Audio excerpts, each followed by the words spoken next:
রাষ্ট্রপতি নির্বাচিত হওয়ার আগেই দলকে বিদায় জানান মির্জা ফখরুল ইসলাম আলমগীর। দেশের রাজনীতিতে এমন আবেগঘন বিদায় সচরাচর দেখা যায় না। রাষ্ট্রপতির ৫ বছরের মেয়াদ শেষে তিনি কি রাজনীতিতে আর ফিরছেন না, নাকি বঙ্গভবনে পদার্পণের মাধ্যমেই শেষ হলো তার দীর্ঘ রাজনৈতিক ক্যারিয়ার? আজ আমরা দেখব বাংলাদেশের রাষ্ট্রপতি পদে আসা রাজনীতিকদের ক্যারিয়ার কিভাবে বদলেছে, আর মির্জা ফখরুলের ক্ষেত্রেই বা কি হতে পারে।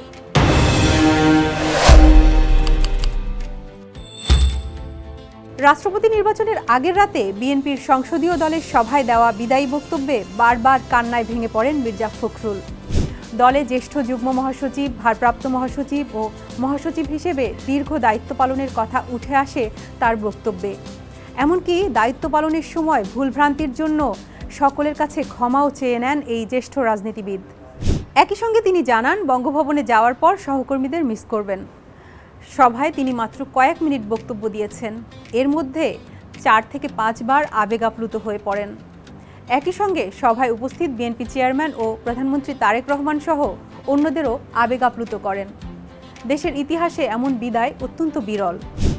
সেই রাতেই ফেসবুকে দেওয়া এক পোস্টে মির্জা ফখরুল লেখেন, আজকে শেষবারের মতো বাংলাদেশ জাতীয়তাবাদী দল জিন্দাবাদ বলে বিদায় নিচ্ছি। আপনাদের বিশ্বস্ত মির্জা ফখরুল ইসলাম আলমগীর। এর আগে ত্রয়োদশ জাতীয় সংসদ নির্বাচনের প্রচারের সময়ও মির্জা ফখরুল জানিয়েছিলেন এটিই তার শেষ নির্বাচন। সব মিলিয়ে তার বক্তব্য ও সাম্প্রতিক রাজনৈতিক সিদ্ধান্তে মনে হতে পারে হয়তো দীর্ঘ রাজনৈতিক ক্যারিয়ারের ইতি টানছেন তিনি। ঢাকা বিশ্ববিদ্যালয়ে পড়ার সময় মির্জা ফখরুল ছাত্র ইউনিয়নের রাজনীতিতে যুক্ত ছিলেন। পরে শিক্ষকতা করেন এবং সরকারি চাকরিতেও ছিলেন। ১৯৮০ সালের দিকে ফেরেন সক্রিয় রাজনীতিতে। ১৯৮৮ সালে তিনি ঠাকুরগাঁও পৌরসভার চেয়ারম্যান নির্বাচিত হন। পরে এরশাদ বিরোধী আন্দোলনের সময় বিএনপিতে যোগ দেন। ১৯৯২ সালে নির্বাচিত হন ঠাকুরগাঁও জেলা বিএনপির সভাপতি।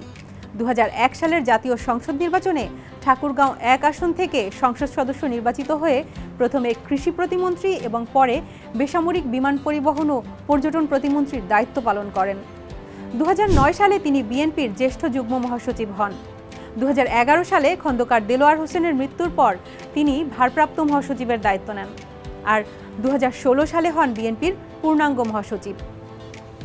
দীর্ঘ রাজনৈতিক ক্যারিয়ারে মির্জা ফখরুল বেশ কয়েকবার গ্রেপ্তার হয়ে জেলে গেছেন, বিশেষ করে আওয়ামী লীগ শাসনের সময়, যখন বিএনপির ২ শীর্ষ নেতা প্রয়াত খালেদা জিয়া ও বর্তমান প্রধানমন্ত্রী তারেক রহমানের অনুপস্থিতিতে। সেই বৈরী পরিবেশে অনেকটা নিজ হাতেই দলের গুরুভার সামলেছেন তিনি। এই সময়টাই তাকে বিএনপির অন্যতম গুরুত্বপূর্ণ নেতায় পরিণত করে। রাজপথের রাজনীতি থেকে দেশের সর্বোচ্চ সাংবিধানিক পদে তাঁর এই যাত্রা বাংলাদেশের রাজনৈতিক ইতিহাসে নিঃসন্দেহে ব্যতিক্রমী। বাংলাদেশের ইতিহাস বলছে, রাষ্ট্রপতি হওয়া মানেই রাজনৈতিক ক্যারিয়ারের শেষ নয়। তবে রাষ্ট্রপতি পদ থেকে সরাসরি দলীয় রাজনীতিতে ফিরে আসার নজিরও খুব বেশি নেই।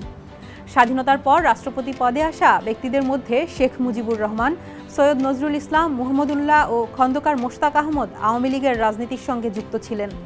তবে তাদের প্রত্যেকেরই রাজনৈতিক পরিণতি ছিল ভিন্ন। বিএনপির প্রতিষ্ঠাতা ও সাবেক রাষ্ট্রপতি জিয়াউর রহমান ক্ষমতা গ্রহণের পর দলীয় রাজনীতির কাঠামো গড়ে তোলেন। আর হুসেন মোহাম্মদ এরশাদ প্রথমে সামরিক অভ্যুত্থানের মাধ্যমে রাষ্ট্র ক্ষমতা দখল করেন এবং পরে রাষ্ট্রপতির দায়িত্ব নেন।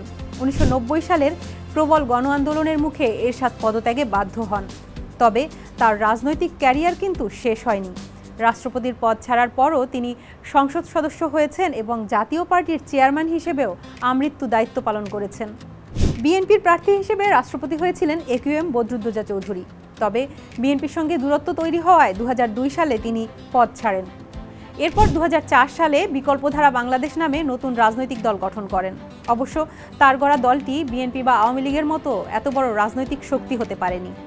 আওয়ামী লীগের ২ জ্যেষ্ঠ নেতা মোহাম্মদ জিল্লুর রহমান ও মোহাম্মদ আব্দুল হামিদ রাষ্ট্রপতি হওয়ার আগে দলের গুরুত্বপূর্ণ দায়িত্ব পালন করেছেন। রাষ্ট্রপতি হওয়ার পর তাদের কেউই রাজনীতিতে সক্রিয় হননি।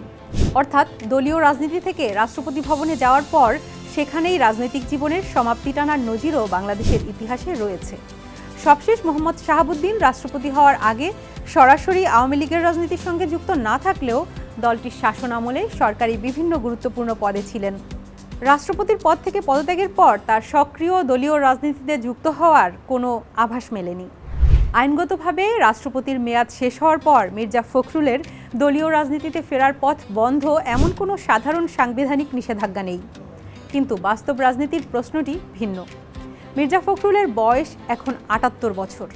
রাষ্ট্রপতির ৫ বছরের মেয়াদ পূর্ণ করলে তার বয়স হবে ৮৩। এত দীর্ঘ সময় পর সক্রিয় দলীয় রাজনীতিতে ফেরার আগ্রহ বা সক্ষমতা থাকবে কিনা সেটি বড় প্রশ্ন। এর পাশাপাশি তখন বিএনপির নেতৃত্বের চিত্র কী হবে, দলের সঙ্গে তার সম্পর্ক কেমন থাকবে এবং তিনি নিজে রাজনীতিতে ফিরতে চাইবেন কিনা এসব বিষয়েও গুরুত্বপূর্ণ। তাই এখনই বলা যায় না যে রাষ্ট্রপতি ভবনে যাওয়ার সঙ্গে সঙ্গেই মির্জা ফখরুলের রাজনৈতিক ক্যারিয়ার শেষ। বরং বাংলাদেশের ইতিহাস বলছে রাষ্ট্রপতি পদ কোনো রাজনীতিকের ক্যারিয়ারের স্বয়ংক্রিয় সমাপ্তি নয়। আবার রাষ্ট্রপতি ভবন থেকে রাজপথে ফিরে আসাও দেশের রাজনীতিতে খুব সাধারণ ঘটনা নয়, এটি বরং ব্যতিক্রম। তাই মির্জা ফখরুল ইসলাম আলমগীর শেষ পর্যন্ত কোন পথ বেছে নেবেন তার উত্তর মিলবে আরও ৫ বছর পর।